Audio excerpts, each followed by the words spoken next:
i moltes gràcies a totes y tots per estar avui així amb nosaltres.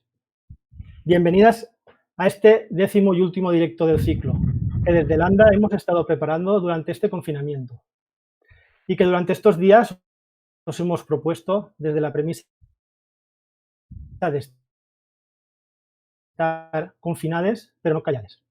Yo soy Cristal Calvo, activista trans y divulgadora, y estoy esta tarde aquí con dos invitadas, Arantxa Miranda, vocal de Cooperación y Delitos de Odio de la FLGTB, miembro de la Unidad de Gestión de la Diversidad de la Policía Municipal de Madrid.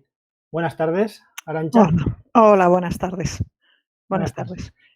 Y estamos también con Niurka Gibaja Yabar, vocal de entidades de la FLGTB, miembro del grupo de políticas trans de la FLGTB. Buenas tardes, Niurka. Buenas tardes, encantada de estar aquí. Bueno, bienvenidas. Vamos a pasar un buen rato. Confinades pero no callades, un ciclo de directos para analizar, visibilizar y sensibilizar sobre las realidades LGTB+, y muy especialmente en este año y Orgullo 2020 dedicado a las mujeres, lesbianas, trans y bisexuales, que lleva por lema Amb drets sense fronteres, dones lliures y diverses. El Orgullo y otros eventos clave para el colectivo LGTB+, de manera comprensible, no han podido desarrollarse este año como hubiéramos deseado, y las conferencias virtuales como estos directos son la manera más segura de que continuemos celebrando los avances de la comunidad LGTB+. También animo al público que nos esté viendo a acompañarnos, a participar en el chat e intentaremos dedicar un tiempo final a intervenciones, preguntas, comentarios que tengan. Así que cuando queráis, a lo largo del directo, podéis volcar en el chat vuestros intereses y vuestras preguntas. Vale, hoy tenemos la suerte de tener a estas dos compañeras, mujeres fantásticas, con sus vivencias, experiencias, recorridos y especificidades que seguro nos aportarán mucha luz a este tema tan importante y especial que hemos preparado para hoy. Delitos de odio y discriminación por transfobia, mecanismos de protección en el ámbito laboral. Ahora, antes de entrar en materia, me gustaría que os presentarais un poco y hablaréis de vosotras en el ámbito profesional y en el ámbito activista. Y vamos a empezar por Arantxa. Buenas tardes, Arantxa. Hola, buenas tardes a todos. Mi experiencia como activista comenzó prácticamente cuando decidí ser madre y vi que había una necesidad de tener referentes para nuestros hijos con familias homoparentales como era la nuestra. Posteriormente, en 2016, entré a formar parte de una unidad que es pionera en España, que es la Unidad de Gestión de la Diversidad, en la que investigamos los incidentes y los delitos de odio. Y poco después me captó la FLGTB para que formara parte de la ejecutiva y llevara la vocalía de Cooperación y Delitos de Odio. Y bueno, pues desde ahí es verdad que me ayuda bastante el luchar por esa diversidad que necesitan las fuerzas y cuerpos de seguridad y bueno, pues meter un poco pues la formación, todas las necesidades que al final ves tanto desde dentro como desde fuera, tanto desde dentro como parte de la policía como desde fuera como parte del colectivo. De acuerdo, muy bien. Muchas gracias, Arantxa. Muchas gracias. Y ahora, Niurka, que hemos dicho que era también vocal de las entidades de la FLGTB, miembro del grupo de políticas trans. Bienvenida, te presentas. Buenas tardes, pues también soy Niurka, soy una mujer transexual, soy miembro y parte del colectivo LGTBI.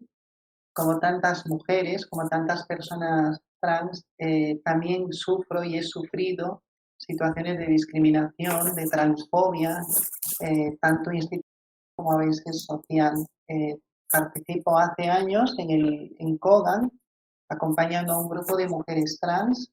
Llevo muchísimos años ahí y creo que parte de esta experiencia y de ver estas situaciones de discriminación son las que ahora me hacen lanzar a buscar estrategias, propuestas, herramientas de inserción laboral en el mundo empresarial. porque creo que las personas trans somos las más discriminadas y las más vulnerables todavía en entornos laborales, ¿no? Y pues nada, que estoy ahora en la CLGTB como vocal de entidades, participo también en el grupo del grupo de políticas trans, soy teóloga de profesión y como muchas personas, como muchas mujeres, también vivo esa lucha diaria y cotidiana por intentar encontrar una realización profesional plena que todavía sigue confrontada a veces con el tema de la identidad y la aceptación de nosotras como personas trans en el mundo laboral. Muy bien, correcto. Pues voy a introducir ahora ya el tema, porque a causa de la pandemia, de hecho, el colectivo LGTB+, especialmente las personas trans, como tú has comentado, han vuelto a quedarse expuestas a una situación vulnerable, perdiendo en numerosos casos sus empleos, sufriendo trabas administrativas y teniendo que volver a recurrir a las organizaciones en busca de ayuda. Muchas personas han perdido sus trabajos debido a la COVID. Y las actuaciones de urgencia llevadas a cabo por las entidades de acción social muestran que parte de esta comunidad LGTB+, más, se siente particularmente aislada y en riesgo. Y es lo que hablamos. Las personas trans, por su visibilidad, por sus cambios evidentes y por todo el tema de nombres y de documentación, también suelen estar más expuestas. Entonces, ahora vamos a empezar con Arantxa de nuevo y vamos a ver cuál sería el perfil a día de hoy de las víctimas de delitos de odio y de situaciones de discriminación por LGTBI-fobia o por transfobia que ella detecta durante su día a día. Arantxa. Bueno, en mi día a día, como os he dicho, estoy en una unidad especializada en delitos de odio, con lo cual lo que nos llega principalmente pues es víctimas por LGTB-fobia. Y bueno, en este confinamiento lo que hemos visto ha sido que el colectivo trans se ha visto muy afectado, sobre todo las mujeres trans se han visto muy afectadas. También hablamos de que bueno, las mujeres, o sea, las personas mayores de 55 años se encuentran en situación de muchas veces de que viven solas, o sea, que no viven en familia como a lo mejor otros colectivos hemos podido pasar este confinamiento. Y el problema que tenían en esa soledad, en esa precariedad laboral, que no tenían ingresos, pues es que han pasado incluso hasta hambre y a lo mejor les decías, bueno, y no puedes ponerte en contacto con alguna asociación y no tenían ni siquiera para llamar por teléfono. Entonces ha sido una situación bastante lamentable de que en este momento haya personas que vivan esas situaciones. Estamos hablando también de otro de las víctimas que han vivido ha sido las personas que no estaban visibles en sus familias. Entonces han tenido que de repente verse obligadas a estar 24 horas durante casi 3 meses encerradas en un sitio que no era seguro y en el que no se sentían ellas mismas. Y bueno, en definitiva también el tema de violencia intragénero ha salido a la luz bastante porque no tenían ningún recurso al que acudir. O sea, ahora mismo no está reconocida esa violencia, aparece como una violencia doméstica y no tiene los mismos recursos que puede tener una violencia de género. Entonces, bueno, sí que nos hemos visto un poco, no desbordados, pero sí, bueno, sí, en realidad desbordados a la hora de decir, es que no tenemos recursos para aplicar a determinadas situaciones en las que nos han llegado. Al final era un poco de buena voluntad. Porque de hecho, o sea, claro, al no poder salir de sus casas, o sea, claro, no tenían ese acceso porque tú has dicho, no podían ni llamar, porque en otras situaciones la gente sale de sus casas y va a buscar a alguien, pero esto ha sido esa desconexión del mundo exterior la que a mucha gente la ha dejado fuera, ¿no? Fuera de... Esa desconexión, sí. Al final, el colectivo LGTBI mayor no, o sea, si nos damos cuenta, a partir del 2005 es cuando empezamos a crear familias ya de matrimonios.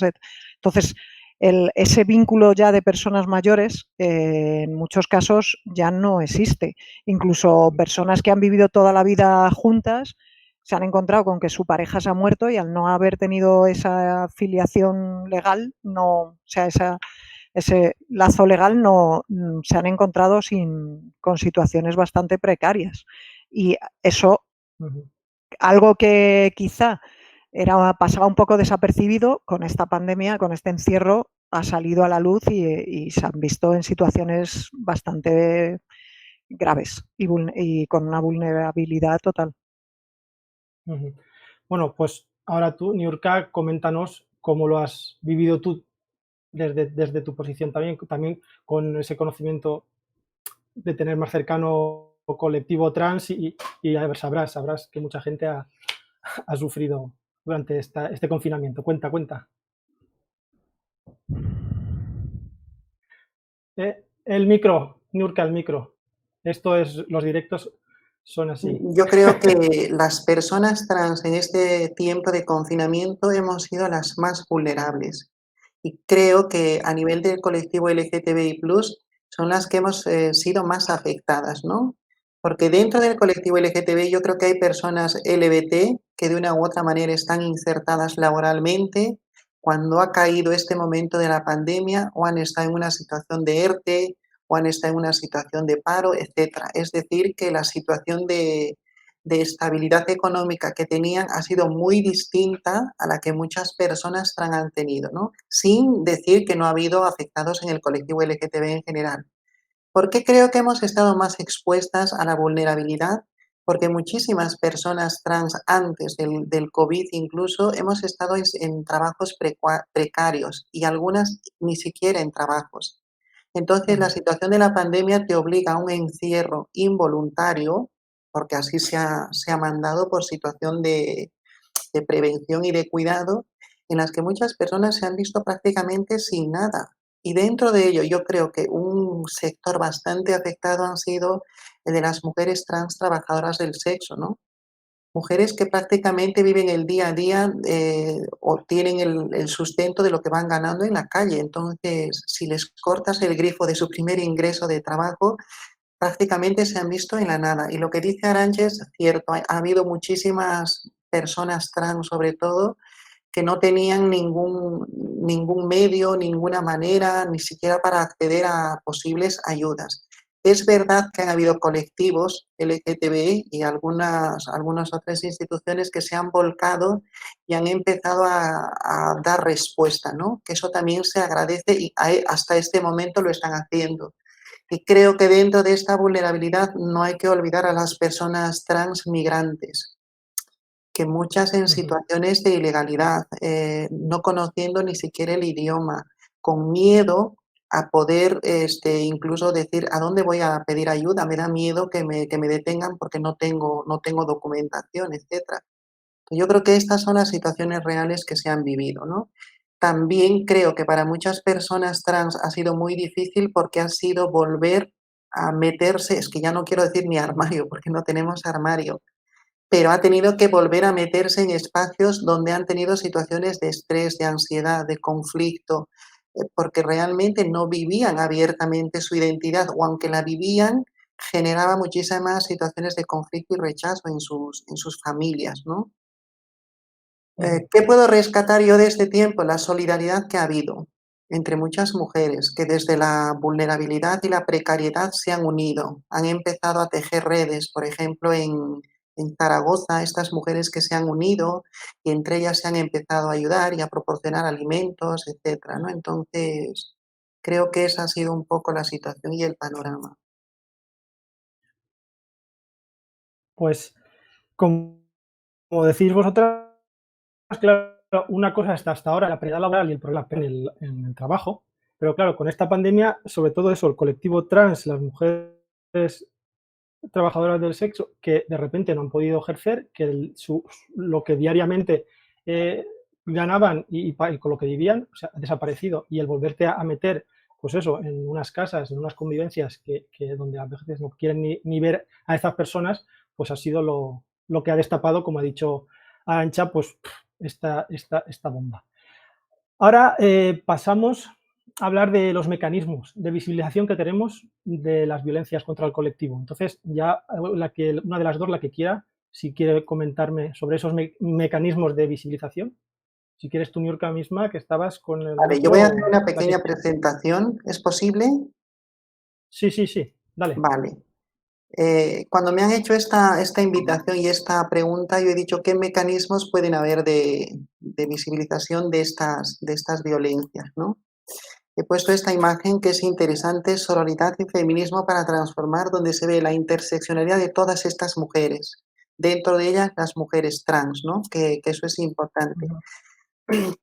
Nosotras, las personas trans, sufrimos transfobia en diferentes ámbitos y creo que esto lo hemos vivido: educativo, laboral, familiar, social, legal, deportivo, interseccional, en la salud, etc.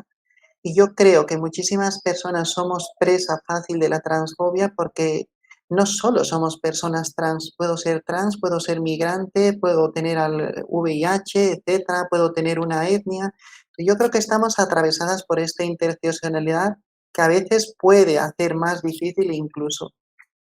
Estuve pensando en qué situaciones de discriminación vivimos las personas trans y yo creo que hay que diferenciar entre una transfobia explícita y una transfobia implícita. La transfobia explícita sobre todo viven estas personas trans con asterisco que visiblemente pueden tener rasgos diferentes, rasgos, características, expresiones que se salen de esta normalidad. Y creo que muchas de las agresiones que vivimos las personas trans es cuando, porque me han visto diferente, me han agredido, ¿no? Y a veces con agresiones no solo verbales, sino físicas.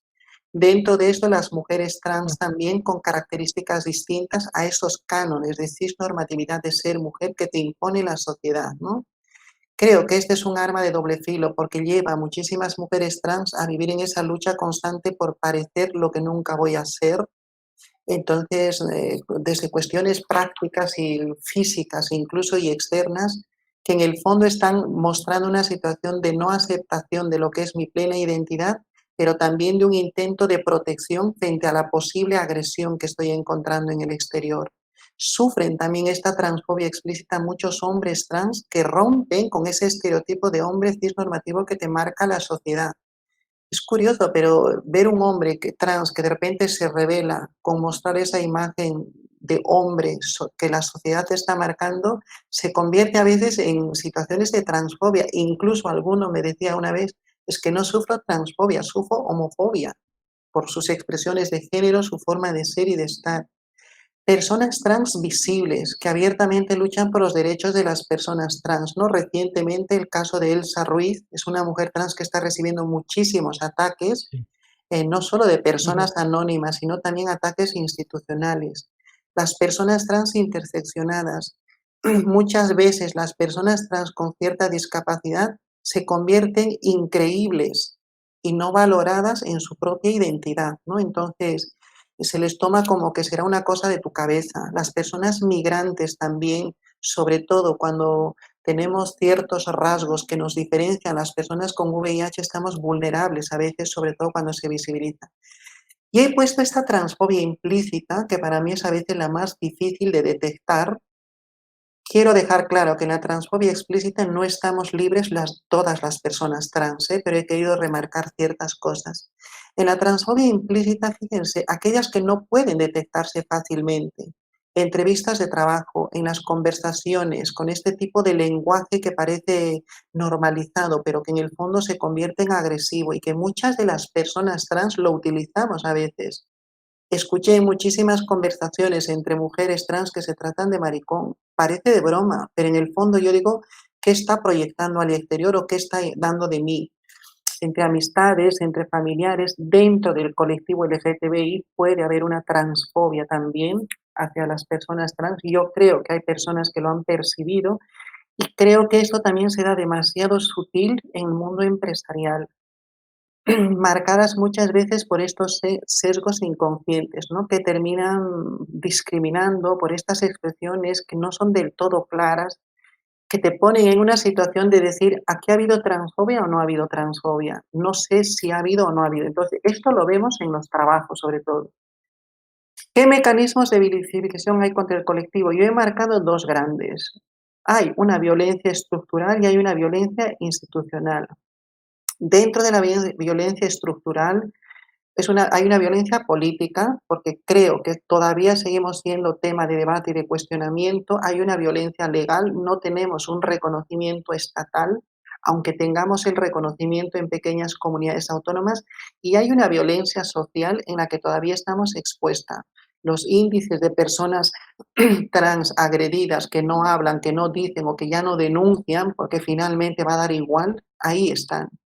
Y creo que hay una violencia institucional que en el fondo está reflejando una falta de formación y sensibilización de las personas que no sean trans o que tengan alguna responsabilidad institucional y que no están terminando de apostar por políticas inclusivas. Sanitariamente, las personas trans tenemos muchísimos problemas, desde el desabastecimiento a veces de los medicamentos que necesitamos para el tratamiento, desde las tantas trabas que encontramos a veces para ser derivadas de un centro de salud a un hospital, desde el tema de operaciones, desde el tema, digamos, del trato cotidiano, a veces con el personal sanitario que ni siquiera sabe quiénes somos muchas veces. Educativamente hay muchísimas situaciones de bullying, de discriminación. De hecho, yo creo que los dos últimos casos en España han sido de personas adolescentes porque sufrían situaciones de acoso en el ámbito educativo. Creo que nos está faltando políticas de inclusión, de diversidad, de programas de diversidad dentro de nuestros contenidos curriculares. Hay una violencia empresarial y laboral. Cerca del 85% de personas trans estamos en situación de desempleo, es que no quiero decir de paro porque muchas ni siquiera han llegado a trabajar. Viven de subvenciones, viven de ayudas, viven de rentas mínimas, viven de ayudas de colectivos LGTBI u organizaciones, pero no estamos viviendo muchas veces de una inserción real en el mundo laboral. Puede haber también violencia dentro de entidades LGTBI. Yo creo que las entidades LGTBI+ hoy en día están más sensibilizadas y tienen más conciencia de las necesidades que vivimos las personas trans. Sin embargo, creo que a veces falta más apuesta por ello. Deportivamente, un gran debate, ¿no? O sea, no estamos del todo incluidas, hay un debate, por suerte en algunos sitios sí se está incluyendo. Y creo que lo más triste, lo más doloroso en este momento y lo más duro es que las personas trans estamos viviendo una situación de violencia en lo más profundo, en lo más sagrado y en lo más trascendental de lo que somos. Estamos siendo cuestionadas en el tema de nuestra identidad y dentro de ello las que más estamos sufriendo somos las mujeres. Bueno, no voy a decir los detalles porque yo creo que todo el mundo conoce. Con esto, ¿qué quiero decir? Hay transfobia.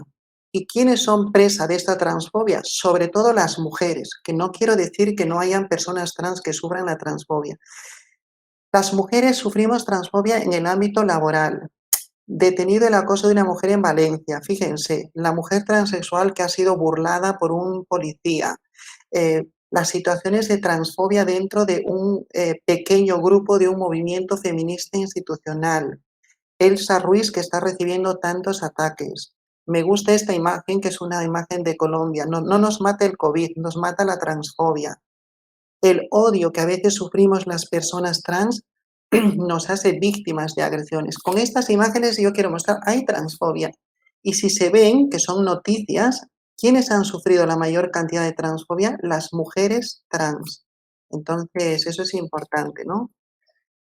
En el mundo laboral encontramos muchísimas dificultades, más del 80% en una situación de discriminación y prejuicios, lo que decía antes. ¿Qué barreras encontramos las personas trans en este mundo laboral? Yo creo que el no reconocimiento de nuestra identidad de género en el ámbito laboral. Si no nos reconocen, no nos valoran y no nos aceptan, se convierte en un impedimento, en una barrera clarísima. El desconocimiento que muchas empresas tienen de la realidad trans.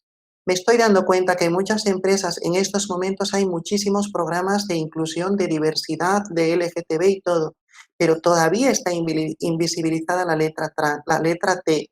¿Por qué? O porque no tienen personas trans visibles dentro de la empresa, o porque la empresa simplemente todavía no se ha planteado hacer algo por el colectivo trans, ¿no?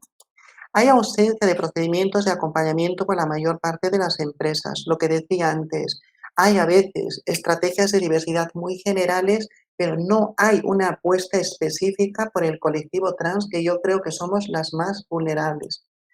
Porque a veces hay situaciones de transfobia explícita o implícita, lo que les pasa a muchísimas personas trans. Vamos a una entrevista y llega un momento en el que tengo que decir que soy trans, o porque no tengo cambiado el DNI, o porque ellos ya se han dado cuenta por mi voz, por mis rasgos físicos, y puede pasar dos cosas, o ya te llamaremos, o que alguien descaradamente te diga, te avisar, te puedo contratar, pero no de cara al público.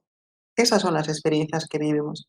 La falta de preparación y formación por parte de las personas trans, que es otro de los detalles que yo me estoy dando cuenta. Hay empresas que se están sensibilizando, que nos están tendiendo puentes, pero no tenemos personas trans preparadas. Y esto nos tiene que llevar a la pregunta, ¿por qué sucede esto? Porque muchísimas personas trans en edad adulta hemos sido expulsadas a la calle y hemos tenido que sobrevivir en la calle muchas veces sin preparación y formación. Y creo que aquí se han dado muchísimos programas de ayuntamientos, de organizaciones sobre temas de formación, pero una formación que yo llamo una formación abortada, porque finalmente es una formación que no te ha llevado a la inserción. Entonces te has quedado nuevamente en la nada. Y la falta de programas de inclusión laboral para personas trans a nivel empresarial. Este testimonio, fíjense lo que dice. Tengo 37 años y cuenta que todos trabajaba de dependienta.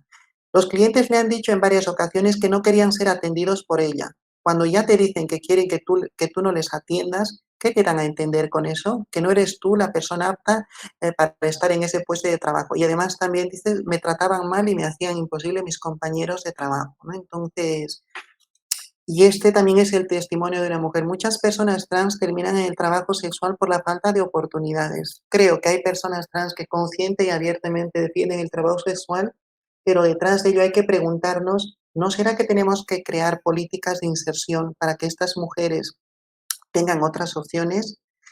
Desde la CLGTB estamos intentando hacer el programa EMIDIS. Dentro del programa EMIDIS, el programa de inserción sociolaboral para personas transexuales, dentro de ello para mujeres, pero en general también para personas.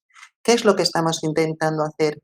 Crear una bolsa de empleo, cualificar, seleccionar, formar, preparar a estas mujeres, sobre todo, generar convenios con las empresas a través de distintos mecanismos. En esto participa muchísimo el programa EMIDIS, que implicaría crear compromisos con las empresas, buscar que las empresas marquen una apuesta y un compromiso por las personas trans, y creo que este podría ser un canal para poder buscar la inserción laboral de las personas trans en el ámbito laboral sin que tengan que pasar esas situaciones de discriminación a las que nos exponemos día a día.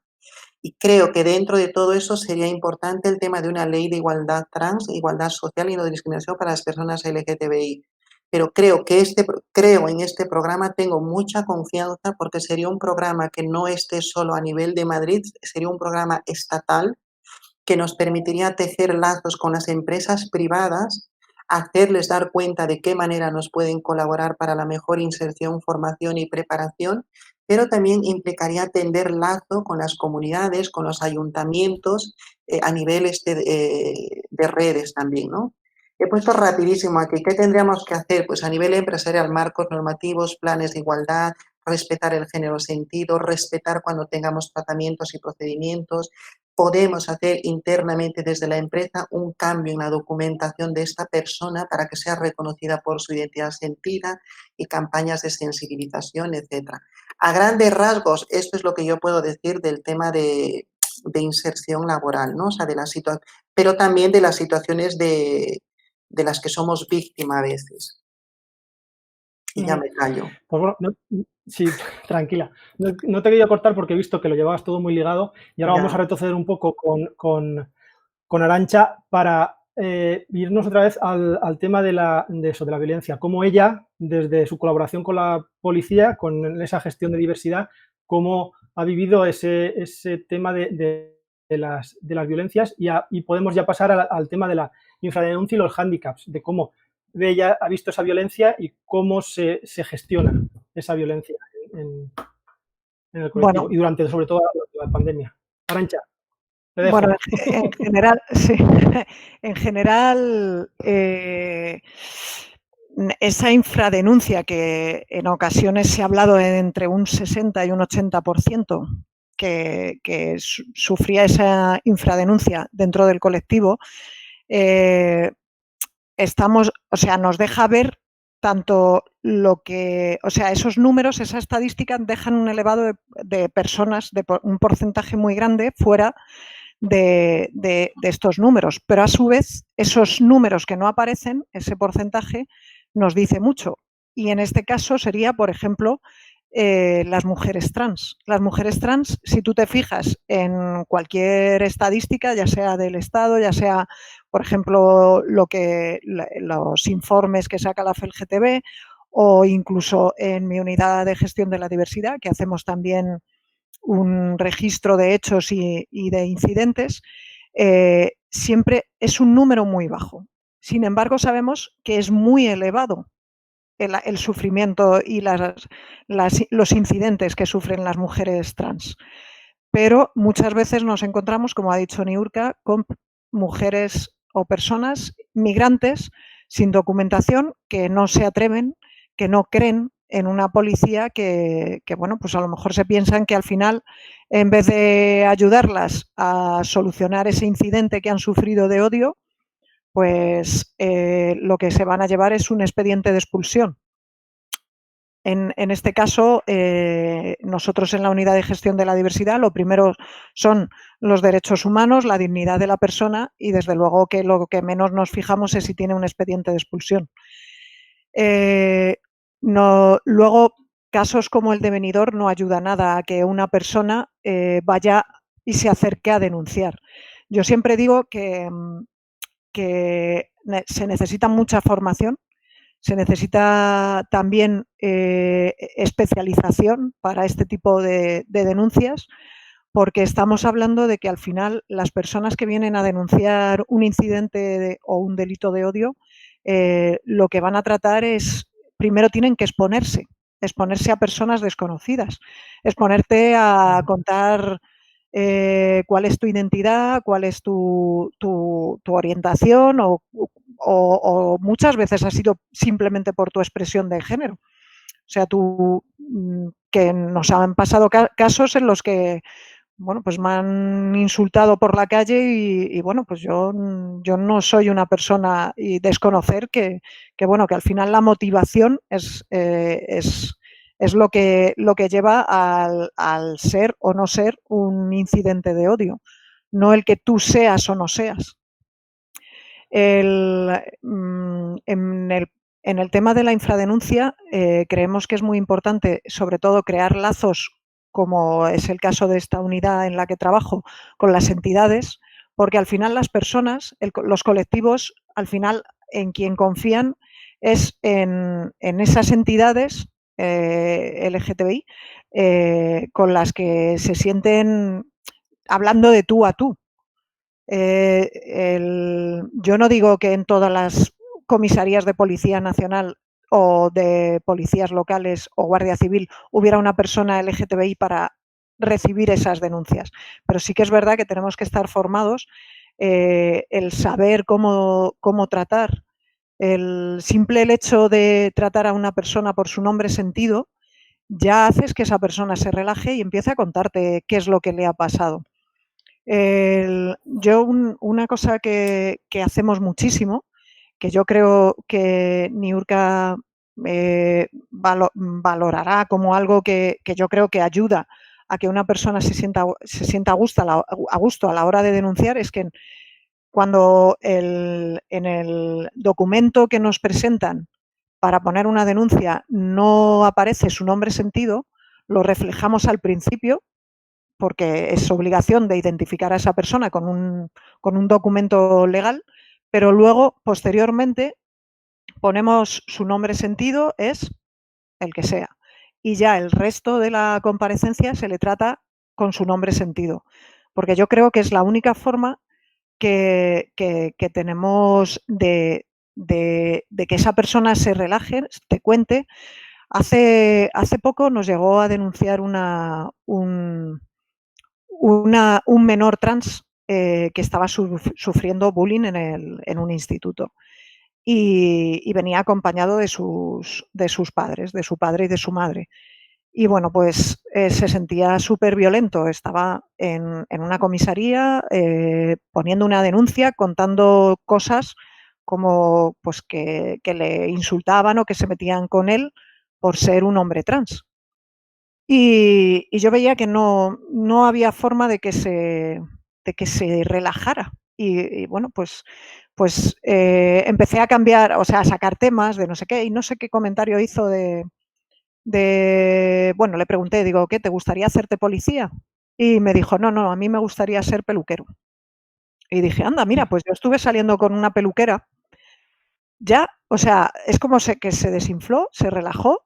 El identificarme yo como persona como del colectivo, que yo no digo que sea necesario, pero sí el hacer guiños al colectivo, el que se sientan que no están observados, que no están cuestionados, que no... Yo creo que es muy importante para relajar. También el hacer campañas publicitarias. Por ejemplo, la FELGTB ha hecho unos vídeos para formar a policías, a fuerzas y cuerpos de seguridad, en cómo sería una buena entrevista con una víctima y cómo es una mala entrevista con una víctima. Un poco para que veas. Y sin embargo, en la mala entrevista, ojo, que en ningún momento se falta el respeto a la víctima, pero son sutilezas, que muchas veces decimos esas sutilezas, que dañan casi tanto como una agresión implícita. Y bueno, no sé si quieres preguntarme algo más sobre... Sí, ahora vamos, o sea, ahora ya lo gordo lo hemos expuesto todo y ahora sí que tengo aquí unas preguntitas y una serie de cositas en las que podemos ir ahondando. Por ejemplo, de lo que estamos hablando, en cuanto a la mayor visibilidad de las diferentes expresiones de género no normativas, están afectando, pueden influir tanto en situaciones de LGTBI-fobia como que se normalice, porque es un arma de doble filo. El que tú te visualices y el que empiezas a dar visibilidad a esas diferentes expresiones de género es un arma de doble filo en la que, claro, tú necesitas visibilizarte y hacerlo normal para que esta sociedad cambie y lo entienda, pero a su vez eso implica que se puedan producir más situaciones de LGTBI-fobia. ¿Qué pensáis? La que quiera, si quiere ahora, Bueno, la que voy quiera. a decir un apunte, y es que la visibilidad es un elemento casi imprescindible a la hora de pedir ayuda. O sea, sí que es verdad que nos arriesgamos y nos exponemos. Yo me expuse en el momento que me ofrecieron el participar en una campaña en el que salía vestida de uniforme diciendo soy lesbiana y que tengo derechos. Para mí fue una exposición muy grande, pero yo creo que esa exposición tan grande, si lo pusiera en una balanza, ayudó más de lo que yo a lo mejor pude sentirme señalada o censurada y discriminada nunca. O sea, no he tenido esa discriminación. Entonces, yo creo que es importantísimo la visibilidad. Es verdad que nos exponemos, pero creo que es un momento en el que tenemos que unirnos, salir del armario y luchar porque al final, si hablamos de normalidad, ¿normalidad qué es en realidad? ¿Qué es la normalidad? Un número estadístico en una sociedad, ¿cuánto? O sea, decimos que es normal lo que más se repite, pero quizá a lo mejor si empezáramos a salir y habláramos realmente de qué es lo que sentimos, cómo nos sentimos, pues a lo mejor resulta que esa normalidad se queda en una balanza casi en la que estamos todos y todas unidas. Bueno, no sé si... Niurka, tú también. Sí, yo creo que la pregunta es interesante y puede tener arma de doble filo. Y lo digo porque claro, yo estoy convencida que la visibilidad es muy importante y cuanto más visibles nos hagamos, más vamos a romper con esa normatividad binaria. Eso lo tengo clarísimo. dentro de esta visibilidad, las diferentes expresiones, formas de ser y de estar son importantes porque nos está mostrando distintas formas de existir y de estar en la sociedad. Por lo tanto, nos está abriendo a esa diversidad. Entonces, el colectivo LGTBI, las letras LGTB, que a veces nos resistimos por poner el plus todavía, creo que tenemos que ser coherentes con nuestro discurso y decir, no puedo ir en contra de la diversidad cuando estoy intentando abrir el camino a la diversidad. Eso por un lado. Por otro lado, es importante decir cómo nos está leyendo el exterior, es decir, la otra parte de la sociedad. Ahora hay una situación de muchísimo debate, por ejemplo, con las personas no binarias, ¿no? Se les rompe el esquema. ¿Y esto qué es? Entonces, yo creo que el otro día lo comentaba, cuando alguien mira a una persona no binaria y se rompe, decir, ¿qué es? ¿Un chico o una chica? Eso ya es interesante porque ya no sabe dónde ubicarle. Entonces, ahí yo creo que las personas, por ejemplo, no binarias hacen un gran papel y un papel importante de romper con ese binarismo. Por otro lado, dices, hoy en día tenemos a personas LGTBI+, o trans, por ejemplo, con el asterisco, que de repente dicen ser una cosa, pero visiblemente la sociedad les lee como otra cosa. No sé si me estoy explicando ahí. Sí, sí, sí, sí. Es como si yo en este momento diría, yo soy Pedro, pero están viendo a esta, ¿no? Entonces, todo ese tipo de situaciones también tenemos que pensarlas dentro de los colectivos LGTBI+ y trans, es decir, ¿qué tenemos que hacer para transmitir? Porque yo ya no tengo que transmitir solo al colectivo LGTBI, tengo que transmitir a la sociedad en general lo que yo soy, pero no por transmitir gratuitamente, sino por lograr un reconocimiento. Y en este momento voy a hablar de las mujeres trans, las personas trans. Estamos en un gran debate por el tema de la autodeterminación de género y donde están intentando decir, ¿qué avala que tú eres una mujer? Y yo estoy gritando lo que yo estoy diciendo. Mi sexo se entiende. Yo creo que ahí tenemos que ir repensando, ¿no? Tenemos que ir repensando, tenemos que trabajar de manera estratégica, pedagógica, sobre todo porque creo que es importante transmitir para buscar reconocimiento y respeto en este amplio mundo que no es solo mío, del colectivo LGTBI, es de toda la sociedad. Entonces, exijo respeto, pero también tengo que tener empatía. Es que, Correcto. perdona, una cosa última. Venga. Yo creo que el visibilizarte, tanto en un puesto de trabajo o, por ejemplo, en mi caso, como madre madre lesbiana que lleva a sus hijos a un colegio, eso estamos educando. Poco a poco estamos educando a la sociedad. Estamos dando esa, o sea, para que entienda la gente la normalidad que es diversa. O sea, que hay otra diversidad, que hay otras formas de familias, que hay otras formas de personas, que esto no es soy hombre o soy mujer, sino que puede haber otro género, puede haber. Yo creo que esa visibilidad educa. O sea, seas una persona que en tu vida hayas creído que hayas hecho activismo, pero simplemente el que tú salgas y digas quién eres y cómo te sientes, ya está haciendo activismo, ya estás educando, ya estás haciendo que la gente conozca y abra su mente. Correcto. A ver, aquí en este aspecto, pues desde mi visión, o sea, me he presentado como cristal, yo soy una chica trans, pero es eso, visualmente no doy el estereotipo, o sea, el tipo de mujer, y seguramente nunca lo dé, y por circunstancias, y no me considero no binaria, pero me estoy reconciliando con mi parte masculina, pero no tiene nada que ver con ese género que yo siento. Entonces, todas esas cosas es lo que con lo que la visibilidad, a mí en el ámbito laboral me pasó. O sea, y digo, si le pasa a mucha gente, sobre todo, o sea, todas las letras al LGTB+, pero sobre todo a las personas trans cuando se visibilizan y tú en un ámbito laboral en el que simplemente vas a realizar un trabajo, pero tienes que dar demasiadas explicaciones de tu vida personal.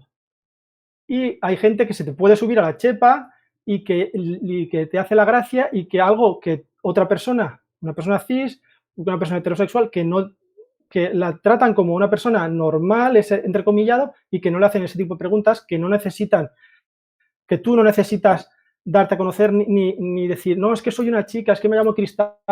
¿no? Tú tienes que estar dando explicaciones que después se te vuelven en contra y es ese doble filo. Y en algunos ámbitos sufres, pero con el tiempo, que yo he sufrido lo mío, pero con el tiempo te das cuenta de que es mejor. Al final de la balanza, o sea, visibilizarte siempre es mejor que ocultarte. Correcto. Pues vamos a seguir, corazones. Entonces, a raíz de todo esto, yo querría volver a hablar sobre todo de lo que pensáis de esos programas específicos que hablaba Niurka, de intermediación laboral y de que las empresas LGT friendly, que se llaman ahora, pues eso, tanto en los viajes, en los trabajos, empresas LGT friendly, que se supone que son abiertas al colectivo, y con las personas trans en esa búsqueda activa de empleo. Y que me dijerais eso, ¿cómo veis si eso tiene visos? O sea, sería un buen paso que esas empresas dieran ese paso para que se abrieran al resto de la sociedad, porque es cierto que por un lado está la falta de formación que a lo mejor tienen ciertas personas para acceder a los puestos, pero otra es quién da ese gran paso, quién es esa empresa, quién es ese grupo de empresas que, oye, que ponen esa pegatina, que ponen la bandera y dicen, oye, aquí hay todo tipo de personas y dentro de esa empresa las personas pues que se puedan abrir. O sea, darme ese punto de vista de qué pensáis de esos programas. Y Niurka lo tiene eso bastante claro. A ver, yo creo que programas de inserción laboral para personas trans tienen que existir. O sea, no creo, en este momento yo no creo que podamos decir es un privilegio que estas personas trans tengan este tipo de programas. No, eso es falso, sería decir eso. Si se están intentando promocionar o realizar este tipo de programas es porque estamos viendo la situación de vulnerabilidad en la que se encuentran las personas trans. Entonces, no gratuitamente, no estamos hablando de un 80-85%. Y creo que las personas trans que están en esta situación, por esta vulnerabilidad y por esta precariedad económica, viven situaciones de estrés, de ansiedad, de agobio, de abandono, de soledad, incluso muchas veces hasta de cuestionar su propia identidad. Porque los mensajes que estás recibiendo del exterior es decir, no hagas eso, no des ese paso porque tu vida va a cambiar. Y efectivamente doy el paso y de repente estoy despedida y me veo durmiendo en un albergue. Entonces, los programas tienen que existir porque estos programas están pensados para sensibilizar a empresas, a todo este mundo empresarial para que atienda a esta población que de una u otra manera está discriminada. Eso por un lado. Luego, por otro lado, es decir, claro, estas empresas LGTB friendly, ¿es bueno que existan? Sí, porque yo creo que pueden hacer una apuesta por el tema de la inserción laboral. ¿Desde dónde? Creo que internamente pueden hacer ellas, pero tiene que ser en conexión también con responsabilidad de ciertos colectivos o entidades que les ayuden. Porque muchas empresas en este momento, es decir, te ofrecen lo que te ofrecen, pero después dicen no saben ni nuestra realidad, no saben ni nuestra situación. Y yo digo, hay muchas personas que podríamos hacer cualquier trabajo dentro de una empresa, pero es decir, tenemos que encontrar los caminos que nos ayuden a llevar ahí. Por otro lado, creo que también sería interesante decir, esta no es responsabilidad solo de una empresa privada o de una entidad LGTBI, esta es una responsabilidad de las administraciones públicas.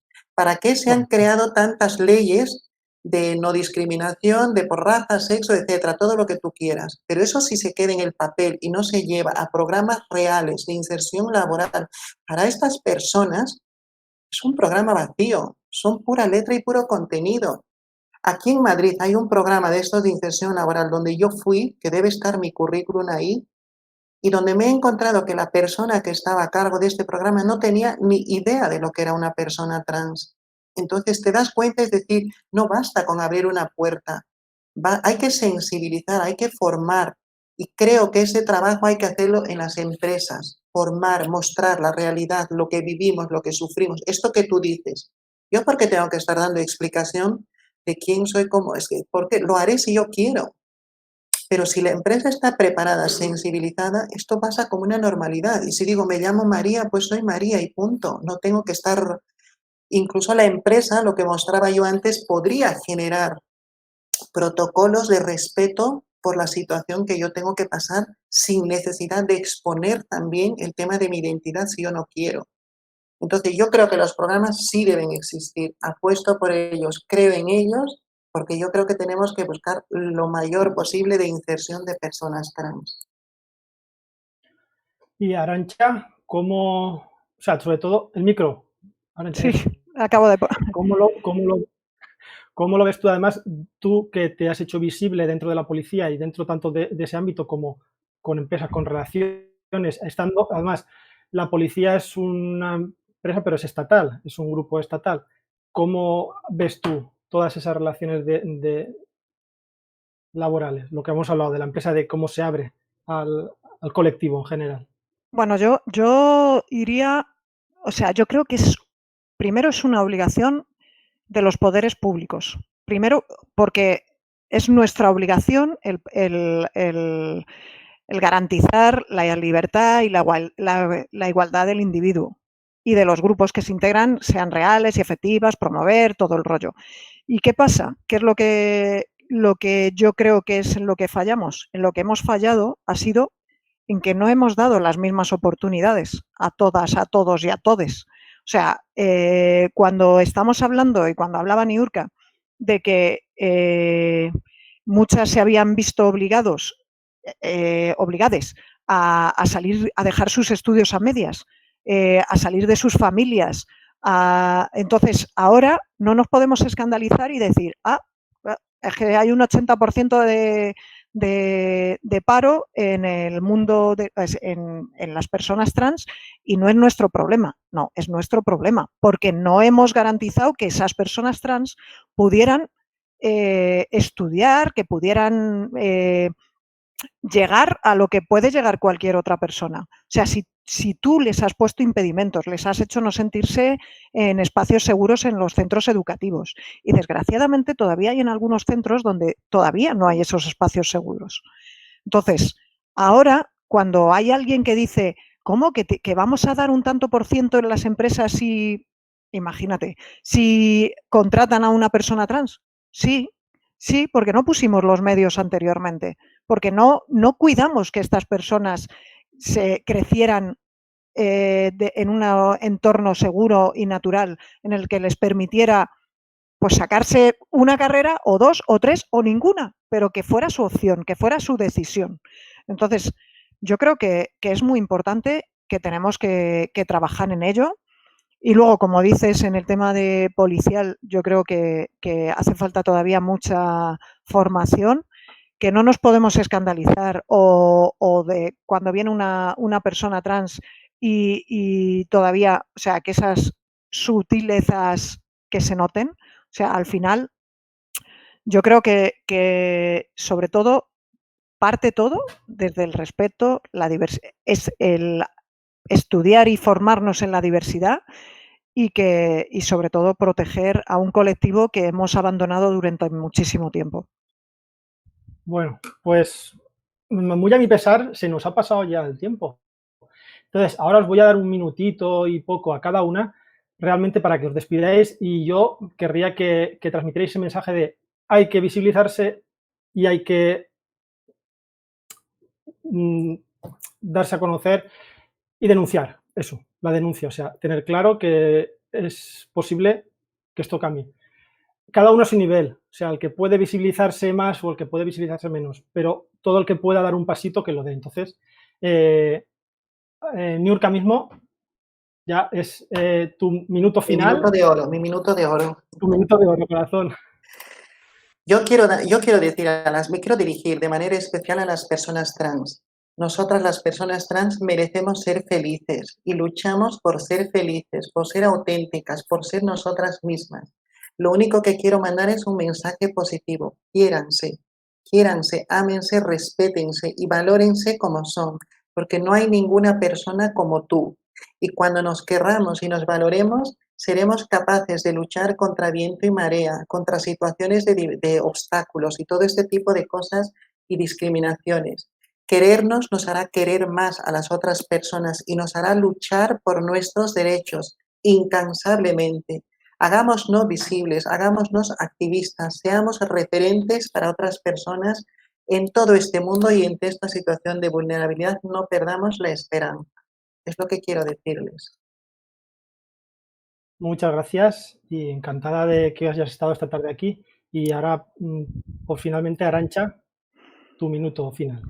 Bueno, pues mi minuto lo voy a utilizar como policía que soy para invitar a todas, a todos y a todes a que conozcan sus derechos. Principalmente. Hay ya, creo que 12 comunidades autónomas que tienen leyes específicas de protección al colectivo y esperamos que en algún momento consigamos tener esa ley estatal y hay que conocer sus derechos. Hay que conocer qué asociaciones nos pueden proteger. Yo ya no digo, si eres de Madrid, por supuesto que la unidad de gestión de la diversidad va a ser como un espacio seguro en el que van a poder venir a denunciar y no solo les vamos a hacer que sea lo mejor posible esa situación, lo menos traumática posible, sino que además, bueno, pues hay entidades, o por ejemplo la FELGTB tiene la línea arcoiris a la que pueden llamar, donde les van a orientar de cuáles son sus derechos, porque muchas veces estamos tan acostumbrados y acostumbradas a sufrir esas pequeñas violencias que creemos que no se puede hacer nada, que no merece la pena, que no va a llegar a ningún lado. Y yo creo que tenemos que salir, que cuando vivamos o veamos un incidente de odio debemos de denunciarlo y no esperemos a que este tipo de incidentes pasen desapercibidos y al final se conviertan en delitos de odio. No esperemos a que la bola se haga muy grande y al final el colectivo esté en una situación real de gravedad. Vamos a empezar a visibilizar estas pequeñas violencias que sufrimos diarias, como puede ser el que un día vayas por la calle y te insulten alguien desconocido, que muchas veces lo dejamos como, bueno, al final te ha dolido mucho, pero quieres pensar que no te ha dolido porque era alguien desconocido. Y bueno, yo creo que esas cosas se deben denunciar y poco a poco esto es un aprendizaje de todos. Nosotros como colectivo debemos denunciar y nosotros, en mi caso, como colectivo también de policías, tenemos que aprender a interiorizar que este tipo de denuncias se deben de perseguir, se deben de investigar. Bueno, muchas gracias por poder estar aquí y espero que nos ayude a todas y a todos sobre todo Niurka, que ha sido, vamos, he aprendido muchísimo contigo, me ha encantado. Y yo encantada de estar contigo también. Y Cristel, muchísimas gracias. Yo quiero agradecer a Lambda por hacer este tipo de eventos, este tipo de actividades. Y qué bueno que se visibilicen mujeres trans. Me encanta. Hoy estamos 3 mujeres aquí, sororidad y feminismo y visibilidad. Gracias a Lambda. Vale, muchas gracias a vosotras. También quiero darle las gracias a la gente que nos está viendo. Han entrado preguntas, no se podía gestionar todo, estaba muy bien el debate, pero sí que he visto muchas preguntas que, como ha dicho Arantxa, o sea, hay a la línea arcoiris, en Lambda tenemos nuestros medios, o sea, hay medios para preguntar y para informarse de todas esas cosas que tenemos. Entonces, lo siento por las preguntas que no han podido salir, pero os invito a formularlas a los correos oficiales de Lambda y de la FELGTB, que estamos abiertos a toda esa información. Y bueno, que sepáis, los directos de hoy y todos los anteriores están grabados y disponibles en todas las redes sociales, Facebook, Twitter, Instagram y YouTube, y en nuestra web de Lambda, al igual que todas nuestras propuestas y agenda de actividades para el Orgullo 2020, centrados en el lema Amb drets sense fronteres, dones lliures y diverses. Así que si llegasteis tarde o alguna persona no le ha podido ver, pues ahí lo tenéis para volverlo a ver. Moltes gràcies a totes i tots. Ens veiem a les xarxes i molt pronte també als carrers. Gràcies, Niurka i Arantxa. Gràcies. Gracias. Luego, gracias, Cristal.